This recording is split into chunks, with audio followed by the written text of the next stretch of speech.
Assalamualaikum warahmatullahi wabarakatuh. Waalaikumsalam warahmatullahi wabarakatuh. Oke, saya di sini akan melakukan wawancara ya terhadap dua mahasiswa di sini.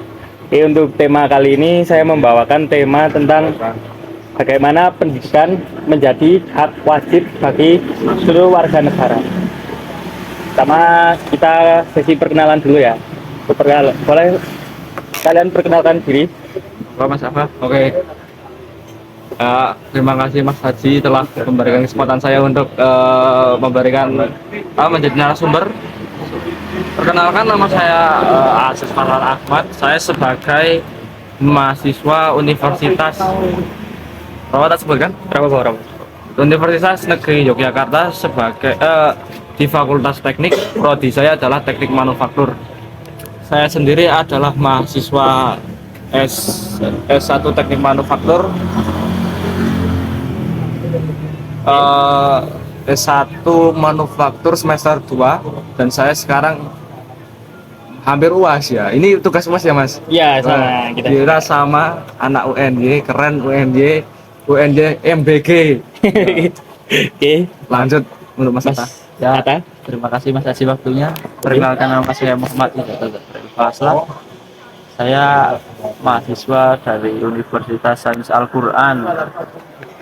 Jurusan saya sendiri yaitu di Teknik Informatika. Ya, saya ini berbeda dari mereka berdua. Cara ini buat sopo. Terima kasih. Oke, untuk saya sendiri, saya Rivaldi Aji Nugroho dari Prodi Ilmu Sejarah ya, Universitas Negeri Yogyakarta. Nah, saya juga semester 2, dan ini saya juga mengerjakan wawancara pendidikan kewarganegaraan ya. Nah, kenapa saya memilih tema kali ini? Oke, mungkin dari tema kali ini itu lebih ke pendidikan di Indonesia ya. Oke, di pendidikan di Indonesia kan kalian sebagai mahasiswa gitu. Ya, betul. Nah, bagaimana pendapat kalian tentang biaya kuliah maupun dari uang pangkal ataupun UKT yang semakin mahal setiap tahunnya di Indonesia? Boleh dari Jawa dulu, bebas. Monggo Mas Atta atau Mas saya? Untuk saya sendiri kan, saya juga masih semester 2, dan mungkin dari universitas saya sendiri, tapi untuk pembiayaannya itu enggak yang dari murah mahal gitu, tapi untuk dari saya mahal ke murah-murah. Jadinya mengerucut ke atas malah lebih murah, tapi kurang tahu untuk yang di semester 8. Ya. Untuk itu menurut saya memang ekonomi kita sendiri malah kayak kurang mendukung untuk biaya UKT yang terlalu mahal, karena kan untuk kerjaan ya seperti halnya ayah saya sendiri itu petani di Wonosobo gitu. Petani di Wonosobo penghasilannya berapa coba? Untuk sekarang sendiri musimnya kan nggak tentu, dan juga mungkin banyak terjadi mungkin hal-hal yang bisa diperkiraan. Ya, mungkin dari harga sayur sendiri Itu yang mungkin tidak di Wonosobo sendiri itu naik turun ya Mas, tidak tentu ya. Iya, malahan lebih ke karena kan Wonosobo produsen penghasil kan, jadinya ngepres juga mungkin nggak terlalu mahal lah untuk itu. Oke, dari Mas apa? Boleh. Jadi gini Mas, saya tentang keluarga saya sendiri ya Mas. Bapak saya dulunya adalah guru di Wonosobo, dan sekarang sudah wafat di tahun 2020 bulan Desember. Lalu untuk tadi kan pertanyaannya kan apa biayanya itu kuliah saat ini menghambat atau tidak? Pertanyaan itu tuh sangat menghambat. Dari jawaban saya itu sangat menghambat. Karena apa? Pertama, bapak saya itu adalah kepala keluarga, dia itu adalah yang menghasilkan ekonomi keluarga saya. Terus ibu saya adalah ibu rumah tangga. Terus kakak saya itu yang pertama sudah kerja, cuman kan sudah beda kakak karena sudah ya katakanlah menikah. Tanggungan ibu saya itu 2 Mas Ali. Ada 2, yaitu kakak saya yang kedua dan saya sendiri. Kakak saya yang kedua itu kuliah di universitas swasta, dan itu biayanya sangat mahal. Dan saya sendiri adalah mahasiswa Saintek, Fakultas Teknik di UNY. Kalau boleh tahu UKT saya itu di 6. 6 juta. Iya. Itu per semester. Iya, itu per semester. Dan menurut saya itu keberatan nggak untuk Membayarnya gitu. membayarnya itu sangat keberatan sekali. Sangat berat. Sangat berat. Di satu sisi itu kakak saya itu yang pertama itu membiayai saya juga, Ya. tapi hanya untuk berapa persen. Di Iya, sisi yang mungkin lain dari itu bantu-bantu gitu ya. ya sisi setengahnya lagi itu dari hasil jerih payah bapak saya sampai tiada. Dan itu gajinya kalau boleh tahu itu bapak saya itu pertama PNS ya teman-teman, PNS. Dan gaji pensiun bapak saya itu nggak bisa untuk menutupi kebutuhan keluarga dan membayar UKT saya itu nggak bisa, mas. Kalau boleh tahu tuh, kalau saya kasih tahu tuh, bapak saya itu golongan 3 atau golongan 4 pokoknya kalau nggak Iya. salah. Itu udah di kisaran kalau gaji yang masih hidup ya, itu 5 juta. 5 juta per bulan itu. Per bulan itu bapak saya, tapi karena sudah pensiun di golongan tersebut hanya mendapatkan 1.400.000 Itu per bulan. per bulan. Dan itu menjadi seperti kayak dari biaya utama itu di keluarga. Gini mas, kita kan hidup 4 orang nih, Ya. ibu saya, 3 orang ding, mohon maaf, ibu saya, kakak yang kedua, sama saya. Untuk mencukupi ekonomi sekarang aja udah susah mas, apalagi harus membiayai 2 anak yang lagi ya. kuliah. Satunya di swasta. Satunya di swasta. Itu menjadi tantangan terbesar untuk keluarga saya sendiri dan tantangan besar untuk negara, bagaimana negara bisa untuk mengelola sebagai keluarga-keluarga yang kurang mampu seperti saya. Ya. Walaupun bapak saya dulunya PNS dan pensiun PNS, itu tetap nggak bisa mas, harus menopang biaya Biaya. hidup. Ya, jadi gitu mas. Oke, mungkin dari sini ya saya dapat itu bagaimana itu kampus kita ya khususnya dan kampusnya Mas Atta juga mungkin dari penggolongan ekonomi itu rasanya gimana ya Mas? Tidak sesuai ya. Tidak Kayak kita tidak menyesuaikan kondisi ekonomi keluarga gitu. Mungkin misal saya saya contoh saja ya, pendapatan 2 juta per bulan dari orang tua. Nah, itu mungkin kita bisa dapat golongan berapa ya? Minimal kalau nggak KIP kan golongan 3 apa 4 ya Mas? Nah, itu saya juga mengalami sih UKT 3 juta ya di UNY itu. Saya mahal sih soalnya per semester kan. Kalau per bulan itu tuanya 600.000. Belum itu saya sama kehidupan Kos. sehari-hari ya, kos, makan dan lain-lain. Itu sih mungkin ada yang mau menambahkan. Dari Mas Atta dulu monggo. Untuk dari saya sendiri kan UKT-nya kalau untuk sekarang sendiri karena saya kan ngambil beasiswa nilai Ya. di Universitas Sains Al-Quran ini, jadi ada pengurangan SPP gitu 1,5. Nah, untuk UKT yang pertama ini yang semester 1 itu habis di 5,7. Nah, itu 5,7. 5,7. Itu Untuk yang satu pertama. semester ini, baru satu semester yang kemarin. Semester 1 Itu dari uang pangkal juga apa gimana Mas? nggak ada uang pangkal sih mas, karena kan swasta itu apa, Sudah impul ya? bukan, kalau di Unsi kayak swasta yang pokoknya jadi opsi akhir kalau udah bakal di mana-mana. Jadi itu 5,7 juta dari apa saja Mas kalau boleh tahu Mas? Itu jadi SKS mungkin, terus Mm-mm. dosen dan juga infak sih yang menurut saya menekan Infak. itu. Nah. Karena kan untuk semester kedepannya mungkin untuk setiap semester pasti ada infaknya. Nah, itu infak itu malahan ditekankan, kayak infak yang harusnya sukarela gitu malah jadinya dikategorikan dan juga Diwajibkan gitu ya Mas? ditakar pasti segini, enggak kayak ada research dari universitas sendiri. Sedangkan saya saat mendaftar juga kan udah mengisi bahasanya penghasilan orang tua saya segini, Ya. ini segini, tapi kok masih paten segitu, enggak kayak Nggak berubah gitu ya? semisal ya itu 2.500.000 gitu kan, infaknya dapatnya yang di 1 juta, atau penghasilan 3 juta dapatnya yang 1,5 atau lebih gitu. Tapi ini ditumpur rata di 2,5 semua, jadinya mungkin yang Itu saya infak nggak adil. saja 2,5. Infak Nah, itu kalau boleh tahu itu diwajibkan kepada seluruh mahasiswa atau gimana Mas? Kalau untuk penerima beasiswa berarti udah full free kan itu? kalau penerima beasiswa Seperti KIPK. atau sama yang di partai-partai gitu kan, kalau karena dimensikan masih banyak yang namanya beasiswa partai, Hmm. tetapi memilih jurusannya sendiri itu memilih jurusan dari rekomendasi partai. Nah, itu mungkin kalau beasiswa itu udah gratis, Ya. tapi kan kalau saya ambil beasiswa nilai doang Hmm. itu tetap membayar Infak gitu. infak yang harus diwajibkan itu 2,5. Itu merata berarti tidak ada penggolongan gitu ya mas? Misal Kalau nggak golongan salah. 1 sampai berapa ya kalau sampai 6 atau 8 apa?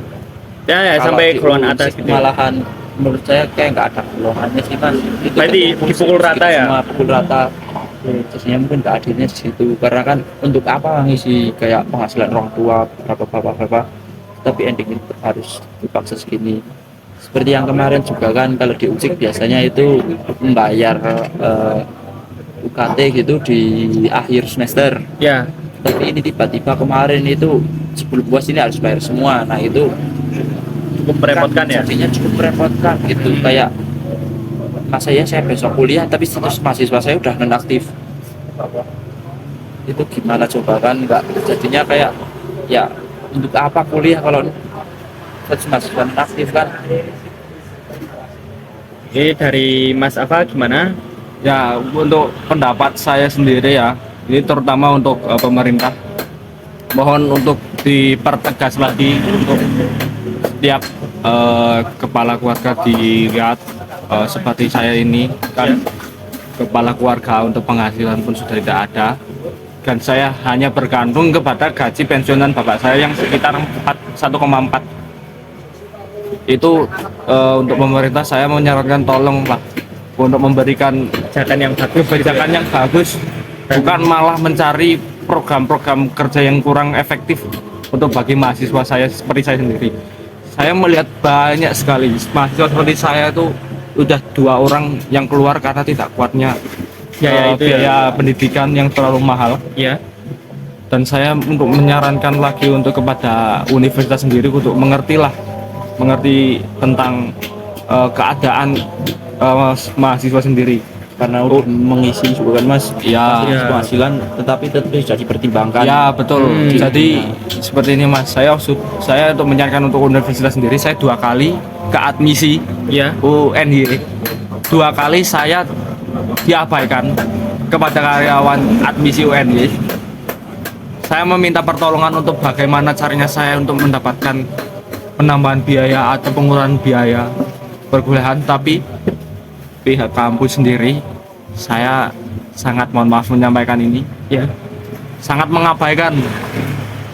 Jadi tidak acuh, tidak acuh tak acuh gitu ke mahasiswanya sendiri. Oke, dari mungkin ini PR buat kampus-kampus di Indonesia ya. Ya, Untuk penggolongan ekonomi sendiri mohon untuk lebih ditransparansikan ya. Untuk dari penggolongan itu sendiri mungkin kita lihat itu baik mungkin dari foto rumah atau kita cuma mengisi form apa namanya gaji itu ya. Tapi ya, kalau kita udah mengisi gaji itu bias jujur-jujurnya ya mungkin ya kita kan udah berusaha gitu. Emang kita ngisi dengan jujur, tapi kenapa untuk UKT dan uang pangkal itu ya masih tinggi gitu ya. Oke, nah dari yang lanjut ya mas pertanyaan. oke, boleh. Yang saya baca itu ya udah saya searching gitu untuk ini untuk beasiswa KIPK ya, kita membahas KIPK ya. Oke. Mungkin itu KIPK itu sangat membantu untuk mahasiswa yang kurang mampu ya, mohon maaf Ya, kita bisa mendapatkan mungkin dari biaya pendidikan yang gratis dan mendapat uang pesangon juga ya. Ya, Dan yang saya baca itu untuk KIPK di tahun ini ya, yang saya baca itu anggarannya untuk tahun ini itu sekitar 15,3 triliun. Nah itu mungkin jumlah ya cukup besar ya. Tapi itu saya membandingkan juga dengan program MBG ya. Di program MBG itu mungkin saya lihat itu untuk anggaran itu sekitar 286 triliun. Itu mungkin bisa 20 kali lipat mungkin ya mas Ya, dari betul. biaya KIPK. Nah, padahal kan tujuannya kan sama-sama memajukan masyarakat Indonesia ya untuk Ya. kelas seperti pendidikan atau gimana. Nah, mungkin dari pendapat kalian gimana dari itu monggo mas. anggaran MBG dibanding dengan anggaran KIPK?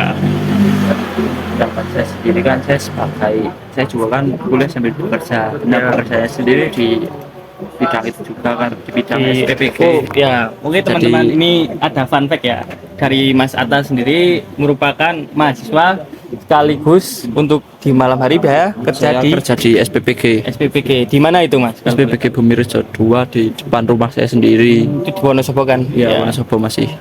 Nah itu apa? Kalau menurut saya sendiri, saya kerja sambil kuliah itu cukup berat, Mas. Hmm. Itu kan tetap apa, programnya ini kan kayak program yang tergesa-gesa dan juga dipaksakan. Jadinya untuk kesiapan Indonesia untuk sekarang tiba-tiba menerapkan program itu, ya menurut saya kurang lah, tiba-tiba harus ada. Dan juga seberapa penting sih makanan kalau pendidikannya juga nggak terbayar, Mas. Ya, benar. Kan masa iya kita bisa makan di rumah walaupun tanpa MBG itu pun, tapi kita kalau untuk membayar UKT itu masih harus hutang sana sini. Dan Ya. juga mungkin Yang harus bekerja sambil kuliah ya? ya Mas, sama untuk setelah kuliahnya juga kan kita tetap persaingan di dunia kerja tetap susah, Mas. Ya, tetap.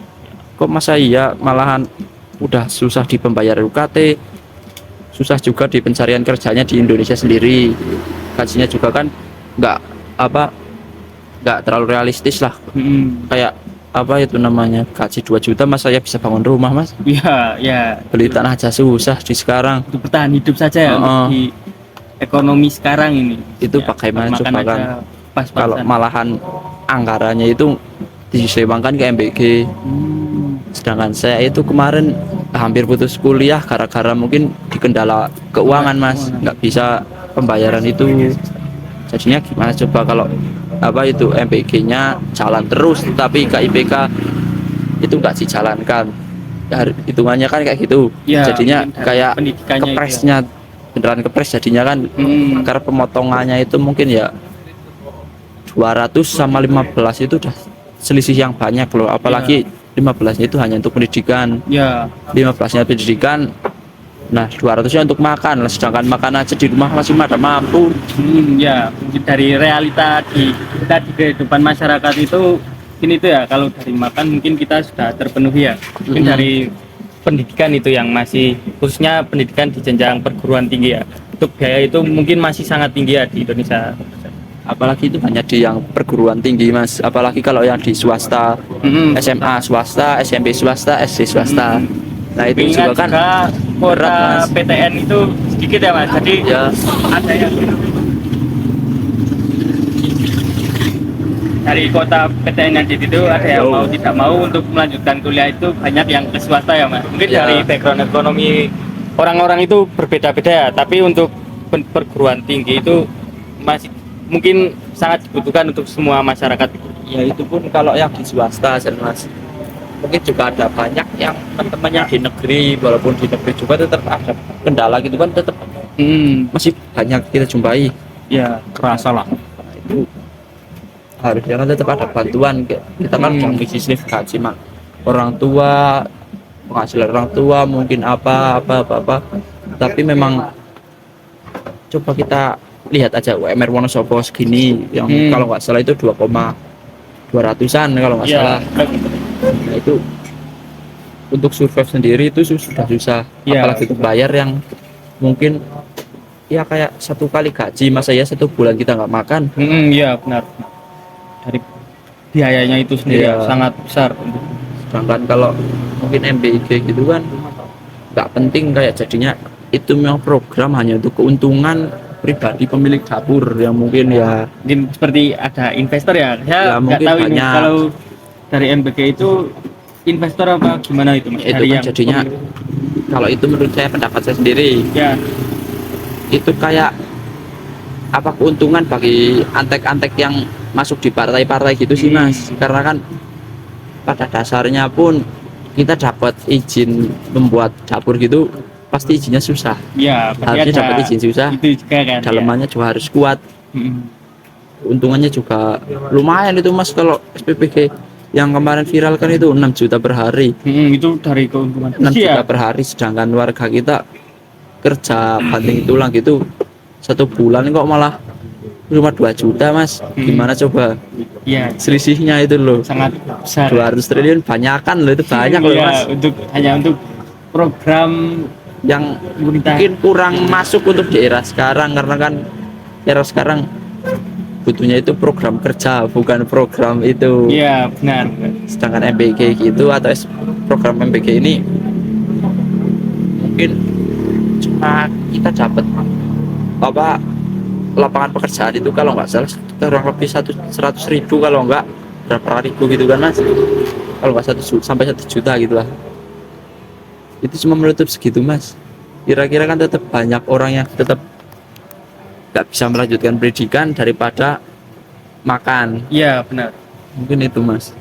Mungkin dari Mas apa mau menambahkan Ya tadi kan dikatakan 15 triliun itu untuk KIPK, KIPK tahun ini dan khusus untuk angkatan tahun ini ya. Dari kursi itu sekitar saya lihat itu 200 sampai 300 ribu kursi untuk KIPK. Sedangkan untuk pendaftar SNBT saja ya, SNBT saja itu sekitar 800 ribuan ya. Belum itu yang nggak daftar SNBT kan masih banyak kan, mungkin lebih ada 1 juta lebih gitu kan orang. ya betul itu dikatakan dari Pak Prabowo sendiri ngomong kayak gitu juga kan. Nah sekarang gini kita lihat dari masyarakat Indonesia sendiri yang ingin berkuliah itu sangat banyak Mas. Iya. Pertama itu, yang kedua itu masalah biaya itu juga yang tadi saya sampaikan itu sangat sulit. Yang ketiga ini cukup kontroversial ya. Hanya 15 triliun untuk pendidikan. Itu sangat Angkatan. untuk angkatan ini tuh 15 triliun itu kurang sekali Mas. Sangat kurang sekali. Bandingkan MBG ya. Wah, Nggak dibandingkan realistis, iya. Bang. Nggak Itu realistis. kalau kayak UMR kita tapi dipaksa untuk ikut UMR Jakarta, Iya, benar. hidup di UMR Jakarta, kasar aja seperti itu. Background daerah itu dari pendapatan per keluarga itu berbeda-beda ya Mas. Dan dikatakan juga kan katanya setahun itu mendapatkan 14 juta ya kalau nggak salah ya, atau 15 juta ya untuk KIPK itu. KPK sendiri mungkin saya pernah dengar gitu ya, ini nggak tahu bener apa enggak, tapi yang saya ketahui itu per semester itu rata-rata 6 juta Mas. Jadi kayak untuk 1 tahun itu 12 jutaan ya. Itu menurut saya ya 6 juta per semester tuh betul beberapa UKT itu bisa dibayarkan dan itu bisa untuk menyambung hidup untuk kos dan lain-lain. Tapi untuk saya sebagai mahasiswa teknik tuh untuk 6 juta per semester ya itu belum cukup untuk membayar UKT yang pertama. Yang kedua, biaya hidup di Jogja itu dikatakan untuk UMR Jakarta murah. Tapi untuk UMR Wonosobo sendiri yang dikatakan Mas Atta hanya 2.200.000 sekian. Ya. Itu sangat-sangat tidak kayak sangat terbebani lah saya.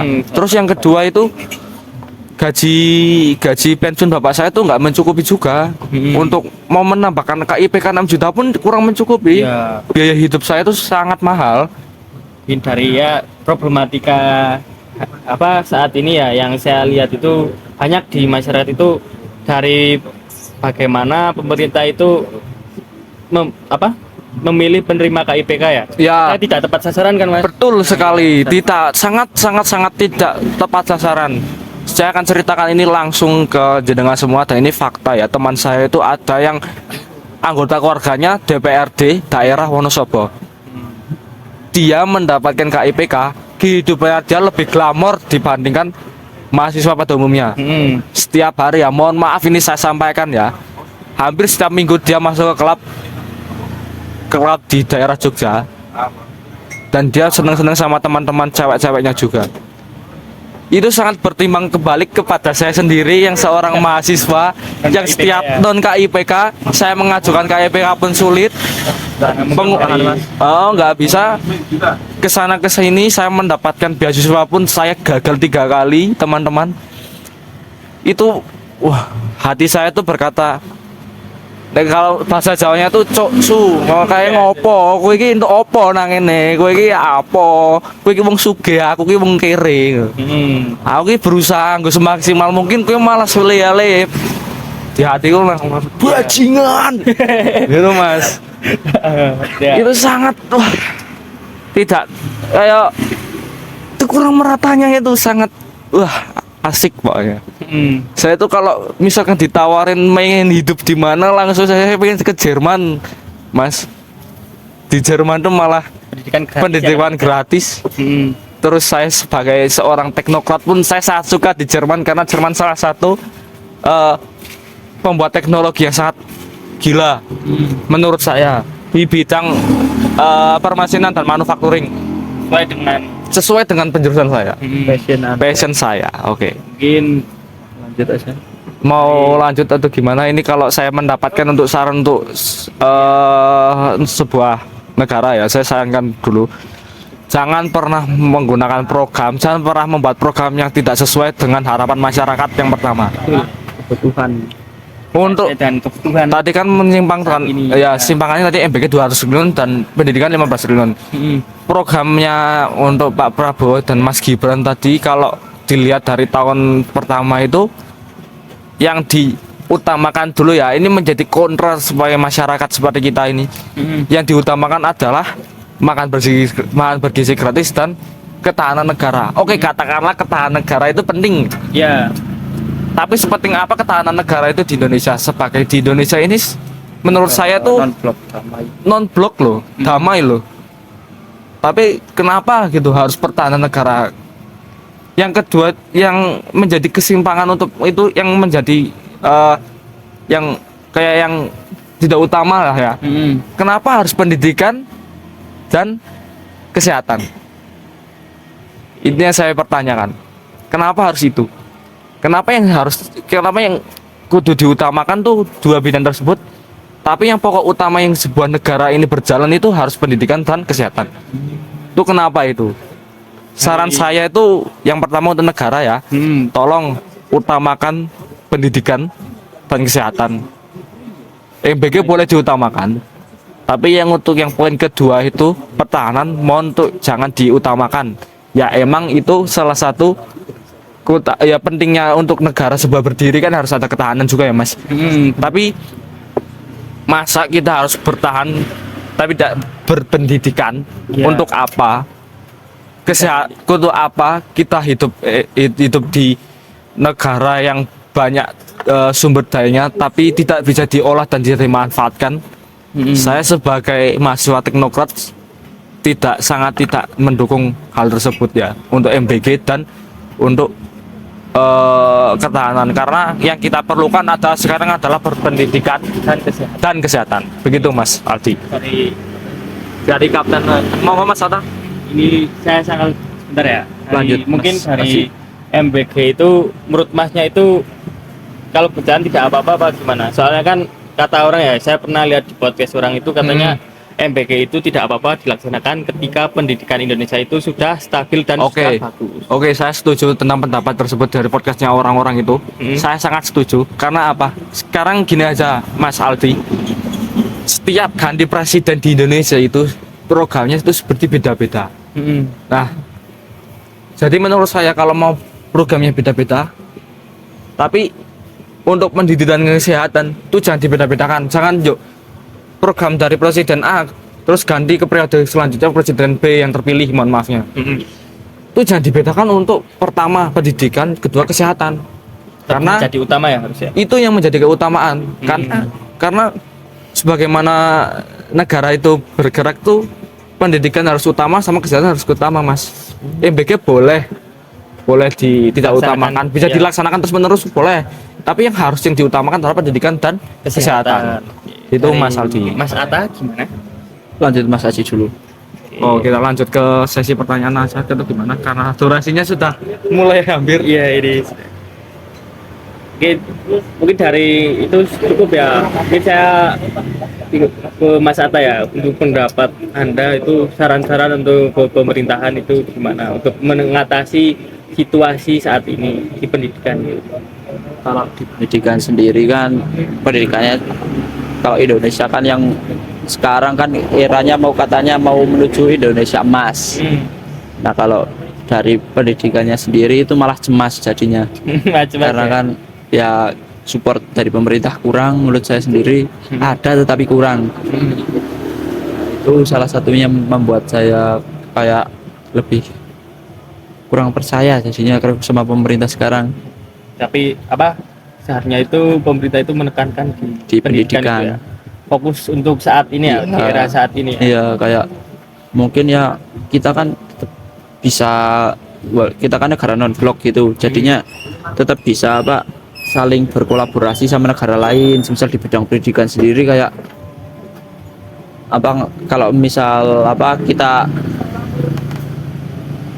itu masuk ke yang itu dulu aja apa Utamanya kesehatan dan pendidikan. pendidikannya itu. Nah, pendidikan untuk pengapung pendidikan sendiri itu masih banyak di Indonesia guru honorer. Ya, yang Sedangkan saya sendiri, saya kayak orang yang belum berpendidikan gitu.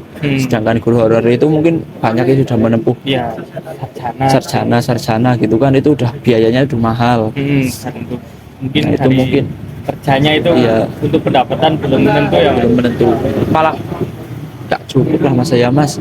Satu bulan digaji 300 Ya, itu 200. buat makan aja kurang mas. Iya. Satu orang itu aja kurang. Iya, sedangkan saya sendiri yang kerja di SPPG itu bisa meraup mungkin seminggunya itu ya kalau nggak salah kan harian 100 gitulah, hasilan 110.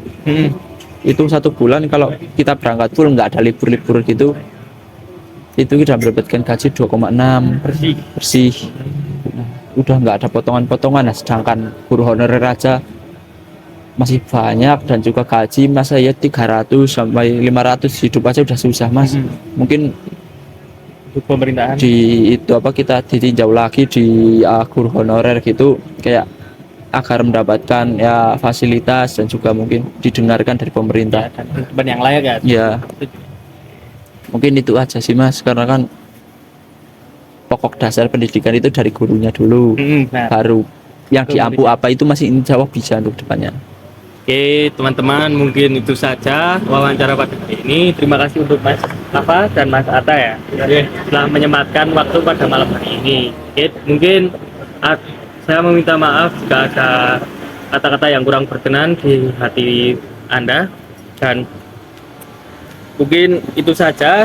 Terima kasih. Wassalamualaikum warahmatullahi wabarakatuh. Hidup mahasiswa.